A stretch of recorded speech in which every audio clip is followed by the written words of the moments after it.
There was a time when spotting a Harley-Davidson on the road felt like a privilege.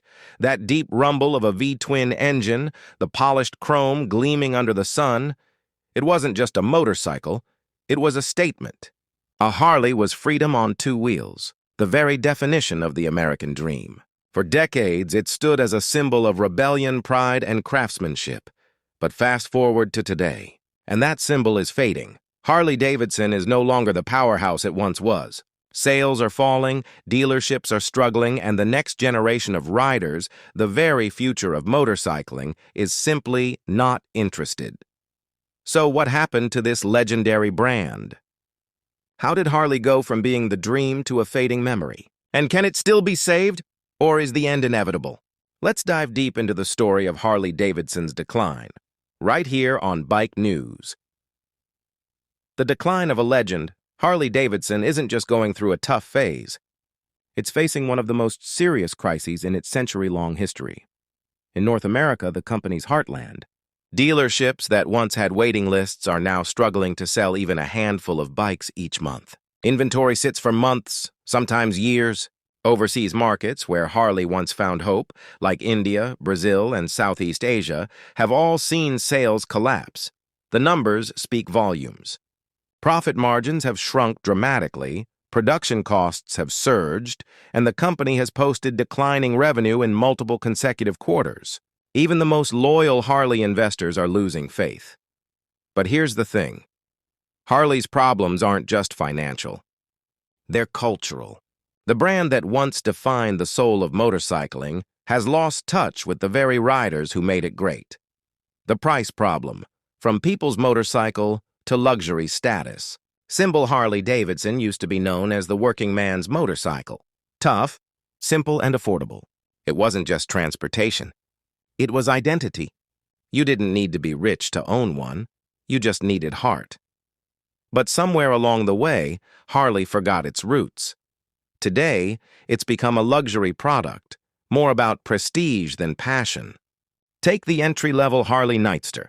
It starts around $13,000. But after dealer markups, fees, and taxes, that number easily climbs past $17,000 before the rider even hits the ignition. Want a full-dress touring bike? Be ready to spend between $25,000 and $40,000, depending on how much your local dealership decides to customize the price. And Harley dealerships have gained a notorious reputation for these markups. Some even bundle mandatory add-ons like chrome kits or extended warranties, pushing the total cost into absurd territory. Meanwhile, competitors like Honda, Yamaha, and Indian are offering motorcycles with similar performance, better technology, and unmatched reliability, and for half the cost.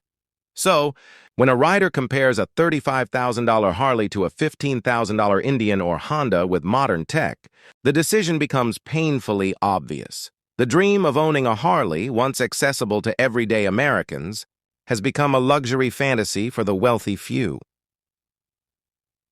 The culture collapse. When the Brotherhood lost its magic for decades, Harley's biggest selling point wasn't its technology or even its design. It was its culture. Owning a Harley meant joining a family.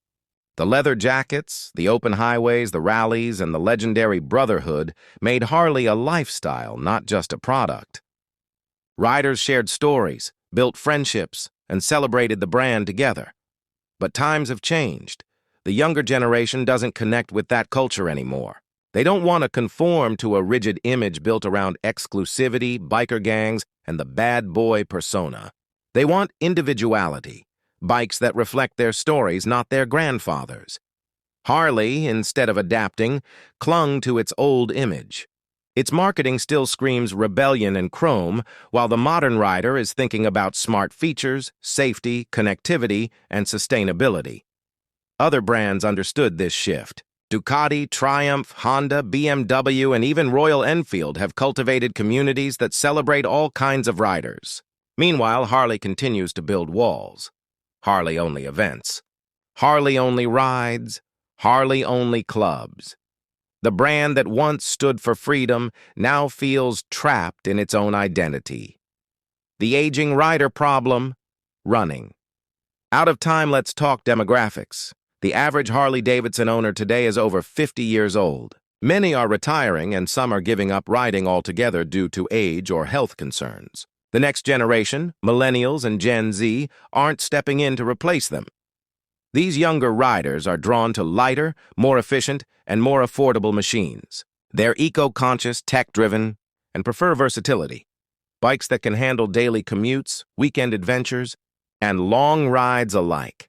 Harley's massive cruisers and heavyweight touring bikes feel outdated and impractical to them.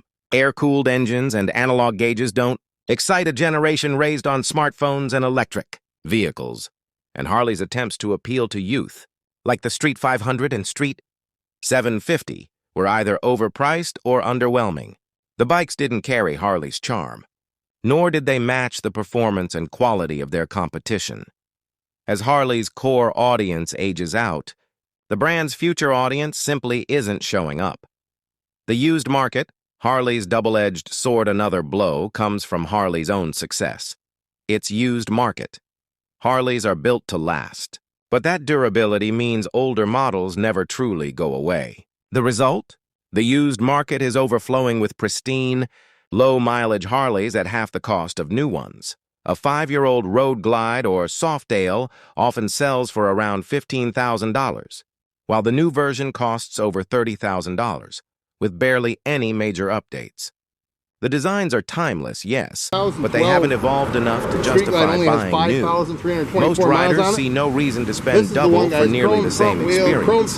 This has created a vicious cycle. Used Harleys flood the market. New Harleys don't sell. Dealerships struggle. Harley cuts production.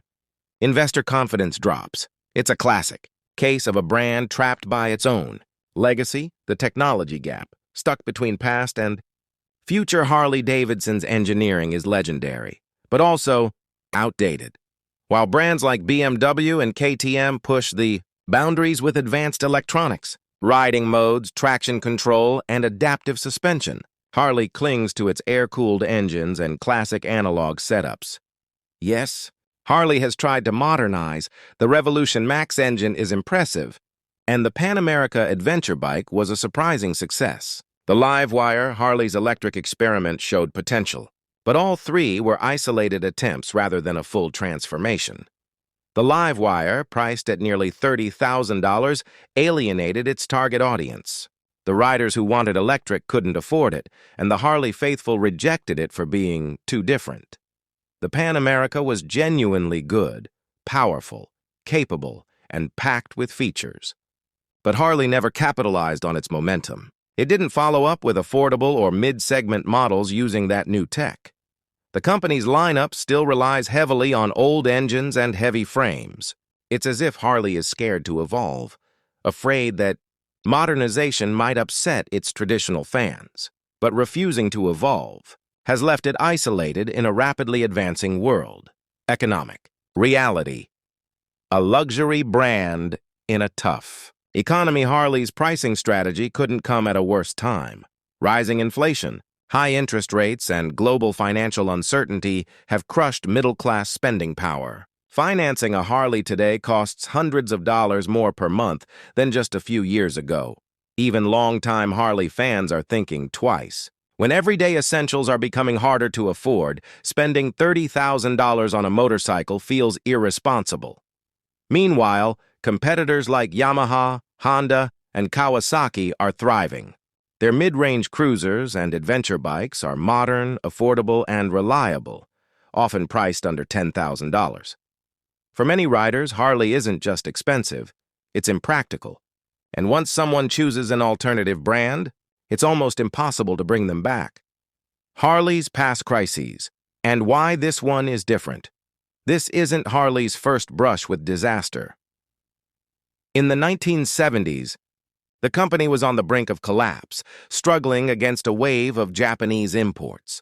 Poor quality and outdated engineering nearly destroyed the brand, but Harley survived thanks to government tariffs and a surge of patriotic support.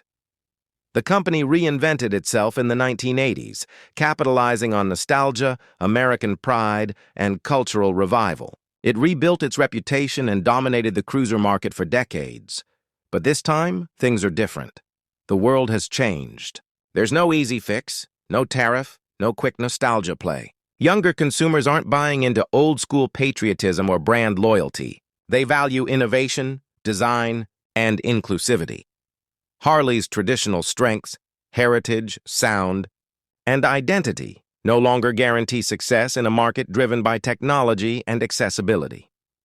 The rise of Indian motorcycles and the new challengers. If Harley falls, someone will take its place. And that someone might be Indian motorcycles. Under Polaris Industries, Indian has done everything Harley failed to do. They revived a classic brand, modernized it, and built a lineup that appeals to both traditional and modern riders. The Indian Scout, Chief, and Challenger combine retro design with advanced engineering, liquid-cooled engines, premium electronics, and realistic pricing. Indian offers Harley's soul, but with 21st-century performance. And riders have noticed. Thousands of lifelong Harley owners are switching to Indian, citing better value, smoother engines, and a more customer-friendly experience. Beyond Indian, brands like BMW, Triumph, and Ducati are attracting younger riders with versatile, stylish, and tech-loaded machines. The cruiser throne Harley once ruled is now being shared, and soon it might be taken entirely. What Harley must do to survive, so is there any hope left? Yes, but Harley must change drastically. Here's what needs to happen. Make Harley affordable again. Introduce genuinely affordable mid-size models that new riders can buy without selling a kidney. Price them around $9,000, $11,000, and keep dealership markups in check. Modernize the entire lineup. The Revolution Max should power more models. Harley must embrace liquid cooling, digital systems, and rider aids across all price points. Reform the dealership network. Dealers are destroying Harley's reputation. Transparent pricing, friendly service, and a rider-first experience are essential. Rebrand for a new generation. Stop selling rebellion. Start selling freedom, inclusion, and adventure. Highlight diverse riders, real stories, and modern lifestyles.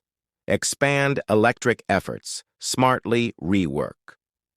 Live wire into affordable electric models that attract commuters and eco-conscious riders, not just premium buyers. If Harley fails to act soon, the writing is clear. Sales will keep falling, dealerships will close, and America's greatest motorcycle legacy could fade into history. Harley-Davidson is more than a brand. It's a piece of American identity. But even legends must evolve to survive. The question is, can Harley rediscover its purpose before it's too late? Can it reconnect with the riders who made it great, not through nostalgia, but through innovation and heart? Or will the roar of the Harley engine become just another memory in the Museum of Motorcycling history? Let us know what you think in the comments. For more in-depth motorcycle news, analysis, and industry breakdowns, subscribe to Bike News, your trusted source for everything on two wheels. This is Bike News. Signing off, ride safe, stay curious, and we'll see you in the next report.